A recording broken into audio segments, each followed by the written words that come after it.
Fala aí, Doc, beleza? Como é que você tá? Tranquilo? É o seguinte, hoje a gente vai falar um pouquinho sobre os principais artefatos do modo B. São 5 principais artefatos. Nada muito complexo, nada muito difícil. A gente vai mostrar para vocês os principais, para que você consiga se familiarizar inicialmente. E na medida em que a gente for evoluindo no curso, mostrando um pouco sobre anatomia ultrassonográfica, sobre as alterações, aí a gente vai discutindo de novo esses artefatos. Nesse primeiro momento, ele serve para que você tenha um primeiro registro, para que futuramente, quando eu começar a discutir esses artefatos, você, opa, eu já vi isso. Não necessariamente serve para você gravar e aprender. É só para ter um registro, um pequeno registro.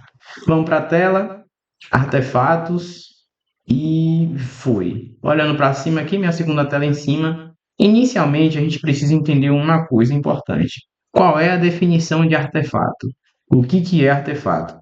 Artefato, deixa eu habilitar aqui meu ponteiro. Artefato tem por definição imagem que não condiz com a realidade.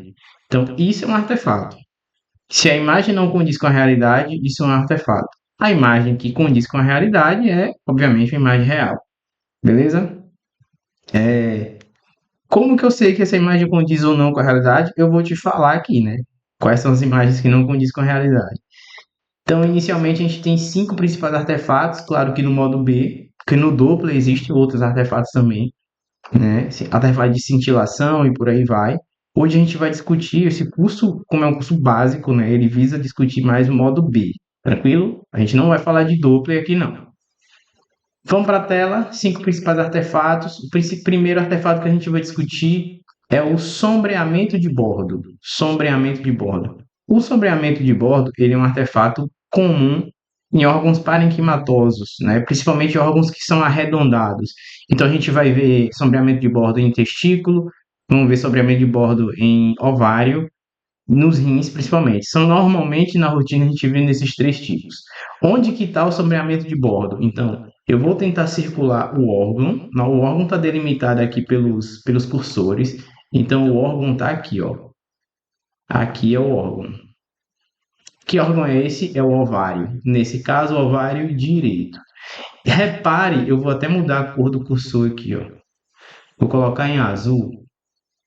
Vamos ver se vai. Repare que eu vou tangenciar o sombreamento de bordo. Ó, aqui nem mudou a cor. E aqui eu tangenciei. Tá vendo que nesse túnel tá mais escurinho?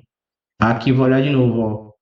Aqui e aqui. Tá vendo que nesse túnel tá mais escuro? Eu vou tirar a cor agora para você ver, ó. Reparou que ó, agora eu vou escrever em cima da linha, ó, aqui, ó. Aqui essa sombra. Aqui de novo, ó. Isso aqui, isso é o sombreamento de bordo. Tá vendo que ele parte das extremidades? Ele parte dessa extremidade e parte dessa extremidade. Nesse caso é um ovário, a gente tem um sombreamento de bordo aqui, outro sombreamento de bordo aqui. E o que que é isso, Jailton? Isso é uma imagem que não condiz com a realidade. Por que eu preciso saber? Para você não se confundir. Mais para frente eu vou falar sobre uma imagem de sombra parecida como essa, que traz outro significado completamente diferente. Você não olhar aquilo ali acha que aquilo é um cálculo, por exemplo. Quem está começando, se ele tiver os conceitos meio perdidos na cabeça, ele vai olhar ali e falar é uma sombra. Se é sombra é cálculo, e não necessariamente. Beleza? Então é um sombreamento de bordo, é um achado comum, é normal, mas não é um achado que condiz com a realidade. É só para a gente se situar. Muitas das vezes na avaliação do ovário, quando a cadela tem um ovário pequenininho, em anéstula, dependendo da situação, um animal pequeno, a gente se situa e às vezes o ovário tem uma correnticidade muito parecida com os tecidos ali adjacentes, periovariano, você se situa pela a posição do ovário pelo sombreamento do bordo. Então, às vezes você acha ele só pelo sombreamento. Aí você consegue definir melhor a imagem ali e acha ele, tranquilo? Vamos para a tela. Próximo artefato, vamos falar sobre. Cadê que não passou? Próximo. A gente vai falar sobre reforço acústico posterior, ou só simplesmente reforço acústico. O que é reforço acústico? a onda sonora, toda vez que ela passa por uma estrutura que tem conteúdo líquido e que tem pouca impedância acústica, o que é impedância? É o quanto o tecido oferece de resistência ao ultrassom. Então, se eu tenho uma estrutura muito densa, eu tenho uma alta impedância, alta resistência. Se eu tenho uma estrutura pouco densa, eu tenho baixa impedância, baixa resistência. O líquido, ele oferece pouca resistência à onda sonora. Então, ele passa pelo líquido e quando ele atinge o tecido subsequente, ele chega com muita intensidade. Aí a gente tem o reforço acústico posterior. Onde que está o reforço acústico posterior? A gente vê a vesícula no corte transversal e eu vou tangenciar aqui, ó, aqui e aqui. Repare que está mais claro, mais hiperecogênico esse parênquima hepático. Lembra lá que a vesícula está entre o lobo quadrado e o médio direito, né? Lembra lá? Tá vendo aqui, ó? Essa parte aqui da interface diafragmática tá aqui, ó. Tudo isso aqui, tudo isso aqui é fígado. Se você comparar a ecogenicidade desse ponto ou desse ponto com esse ponto, esse segundo ponto aqui, essa área aqui, ó, ela é mais clara.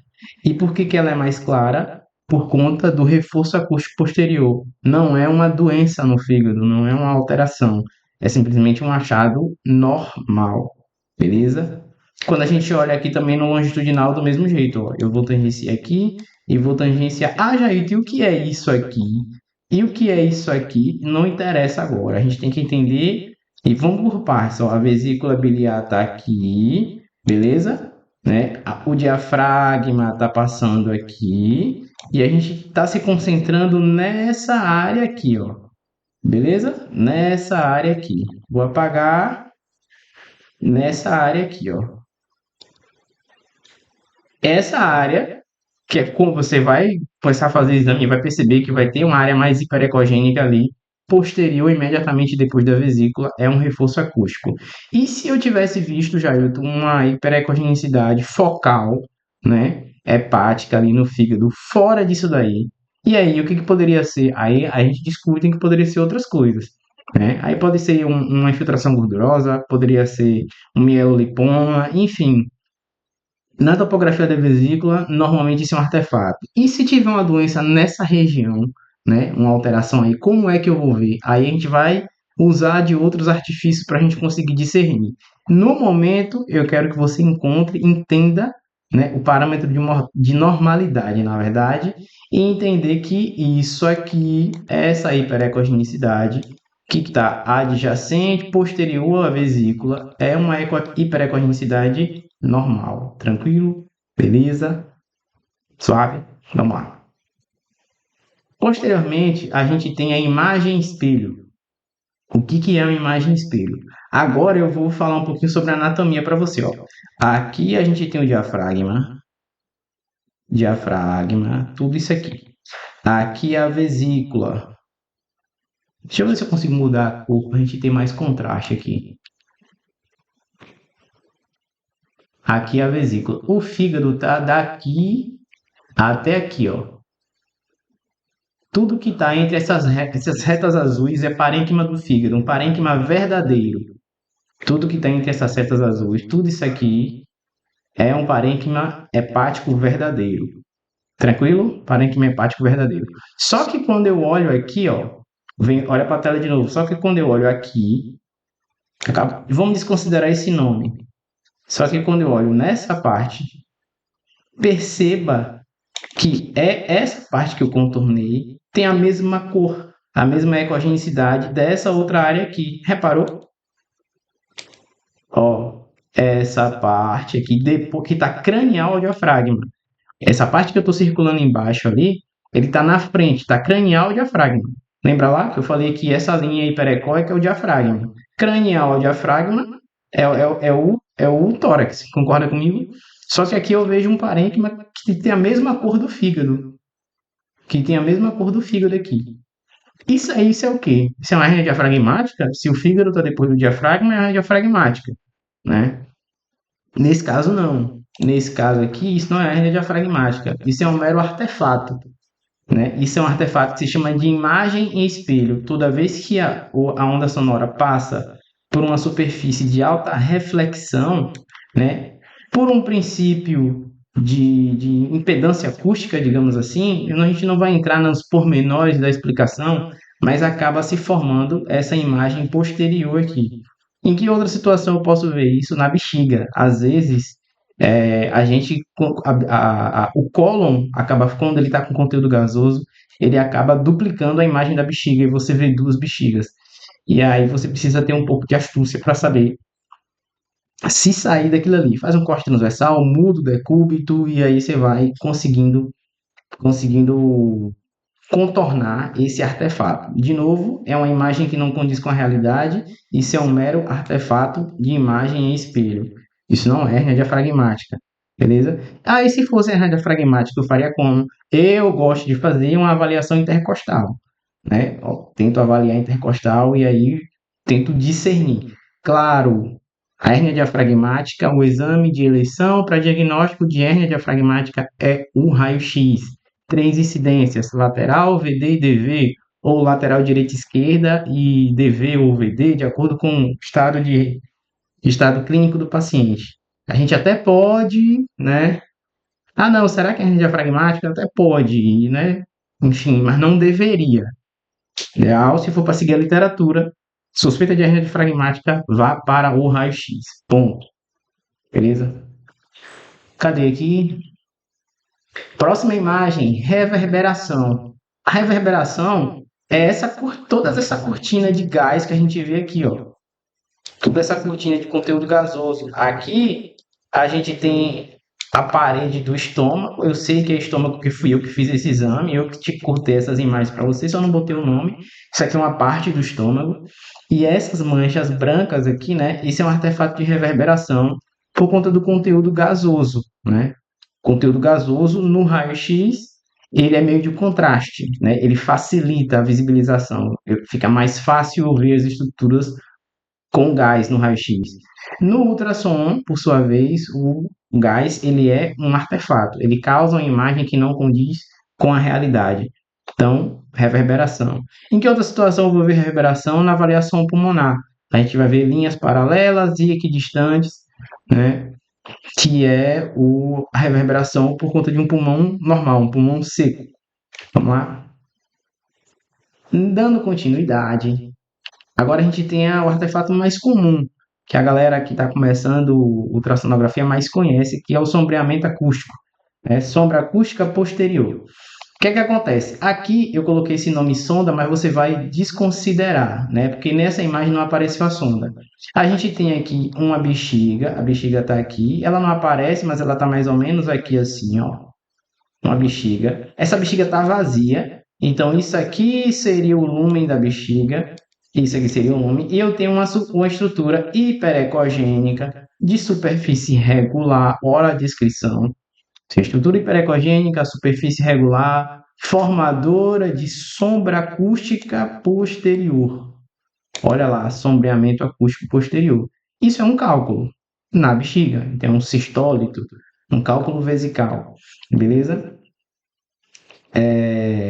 Então isso, uma estrutura de alta impedância, né? Por que de alta impedância? Porque ela é uma estrutura densa e impede completamente a passagem do som. E aí as porções subjacentes a essa estrutura, não é formada a imagem porque o som não chega ali. A onda sonora não chega ali. A onda sonora chega aqui, até aqui, e é completamente refletida, né? Completamente refletida. E aí, por isso, como ela chega em alta intensidade e é completamente refletida, por isso a gente tem essa hiperecogenicidade aqui da superfície, é por conta da alta reflexão, beleza? Quando a gente fala sobre sombreamento acústico, a gente tem que agora entender duas situações diferentes em relação ao mesmo assunto, né? Sombreamento acústico. Existem na prática dois tipos de sombra acústica, uma sombra acústica limpa e uma sombra acústica suja. Lá vem Jailton dificultar as coisas. Tá massa até agora. Agora já vem ele com conversa de sombra limpa e sombra suja. Na prática, vamos ver aqui, ó. Vamos ver aqui. Aqui a gente tem alças intestinais, né? Aqui é como se eu pegasse cortasse a alça intestinal ao meio, digamos assim, eu estivesse vendo aqui o lúmen, né? Na minha direita aqui, e aqui eu estou vendo serosa e serosa aqui, de novo, né? E isso aqui é lúmen. Eu vou apagar para ficar fácil. De novo, aqui eu não vejo mais serosa, mas eu vejo o lúmen aqui, ó. Ou eu não vejo a serosa do campo distal, mas eu vejo a serosa do campo proximal. Então aqui nessa superfície perecogênica é o lúmen e aqui a serosa do campo proximal. Já eu nem sei a anatomia da alça ainda, tu já está me falando sobre a alça intestinal. Então vem para cá. Vem para aqui, ó. Vamos ver aqui. O que que acontece? Eu tenho uma serosa, que é a parte de fora da alça intestinal. Quando você vê lá na necrópsia, na anatomia, quando você vê a cavidade aberta, o que você vê de intestino é a serosa, é a parte de fora, né? Digamos assim. E a outra serosa aqui, ó. É como se eu tivesse pegado uma mangueira, é como se eu tivesse pegado uma mangueira aqui, né? Assim, e tivesse cortado ao meio, assim, ó. Aí eu tô vendo como se fosse um C, digamos assim. Eu estou vendo a superfície. Então vamos lá. Aqui dentro, essa parte aqui, ó, tudo isso aqui é o lúmen. Tudo isso é lúmen. E isso aqui é parede. E isso aqui é a parede. Tranquilo? Entendeu agora a dinâmica da alça intestinal? Então vamos para frente. Vamos voltar para aquela imagem anterior. O que tem a ver tudo isso? Por que eu estou querendo falar sobre sombra limpa e sombra suja? Aquela sombra acústica do cálculo que eu mostrei para vocês é uma sombra completamente preta. Lembra lá? Veja a superfície perecogênica e é tudo preto. É como se fosse isso daqui, ó. Eu vejo a superfície perecogênica e o que tem para baixo é completamente preto. Quando eu venho para aqui, isso é a sombra limpa. Vou colocar uma letra L de limpo, viu? Aqui. Quando eu venho aqui nesse lado direito, quando eu venho nesse lado direito aqui, ó, tá vendo que ele tem uma sombra acústica, mas ela não é uma sombra completamente preta, ela é uma sombra cinza. E aí essa sombra cinza a gente chama de sombra suja. Eu vou colocar um S aqui. Aqui vamos colocar assim, por exemplo, aqui, ó, esse ponto especificamente aqui, uma sombra suja. Sombra limpa, sombra, eita, se eu apagar aqui vai apagar tudo. Sombra limpa, né? Um L, sombra suja, completamente suja. Completamente, não é completamente preta, é cinza, beleza? Qual é a diferença? Por que eu preciso saber de um para o outro? Aqui do meu lado direito não, do meu lado esquerdo, na verdade, vamos lá? Aqui no meu lado esquerdo eu tenho um corpo estranho verdadeiro, uma sombra acústica limpa. No meu lado direito eu tenho uma imagem artefatual que não é um corpo estranho. Isso aqui é uma mera interação entre o conteúdo líquido e o conteúdo gasoso. Toda vez que a gente tem gás com líquido, a gente tem uma formação de sombra que mimetiza e isso aqui eu vou falar com vocês com muito cuidado, porque isso é um negócio muito covarde. Mimetiza um corpo estranho. E aí você que está começando, né, se você se empolgar demais e pai não está sabendo disso aqui, aí você vai lá, o professor fala só para você da sombra acústica e te mostra uma sombra acústica limpa, né? Só te mostra essa aqui. Ele não te mostra a sombra acústica suja. Ele sabe que tem sombra acústica suja, que existe, mas não te mostra. Aí você fazendo o exame, chega lá naquele cachorro que chega, ai, porque esse cachorro tá vomitando e não sei o que, e pá, aí o clínico suspeita de corpo estranho e aquela conversa que não sei o que. Aí você vai lá, chega no duodeno do cachorro e acha o quê? Acha um brocotoma desse aqui, acha bem um negócio, e bem isso aqui. Você vai achar bem isso aqui. O que é que você vai pensar? Matei, corpo estranho, vai pra cirurgia. Aí chega lá na cirurgia, não tem nada. Quen, quen, quen, quen. Quem foi o ultrassonografista que fez isso aqui? Entendeu? Aí você vai dar ruim pra você. Né? Por que você tá falando isso? Porque já aconteceu comigo. Na residência eu já mandei cachorro pra cirurgia que não precisava de cirurgia. Acabei comendo bola, faz parte da vida, né? Aí estamos aqui dando os macetes já para você não comer bola. Toda vez que você vir uma imagem de sombra acústica e tiver dificuldade se ela é real ou verdadeira, muda o decúbito. O animal está em decúbito dorsal, bota ele em lateral. Se ele está lateral, bota ele external, bota ele com os 4 apoios na mesa, avalia ele por baixo, igual tu estivesse fazendo ultrassom sei lá, de um animal de grande porte. né, de um cavalo, sei lá, que vai ser avaliando o intestino de um cavalo lá por baixo, assim.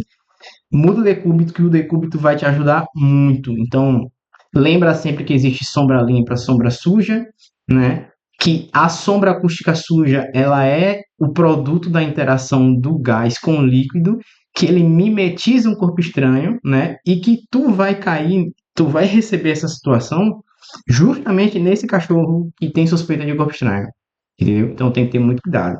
Quando eu venho aqui, ó, para esse meu paciente aqui, esse aqui foi um Doberman que o tutor viu comer a meia. O cara falou, ó, Jair, esse cachorro comeu a meia aí, e ele já comeu outras meias aí e tal.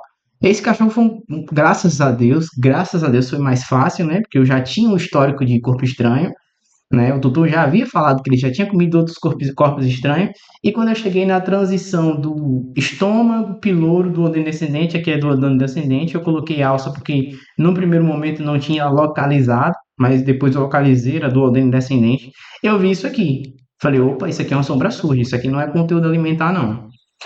E se ele tivesse comido ração seca no duodeno, não é para ter nada desse jeito aqui, não.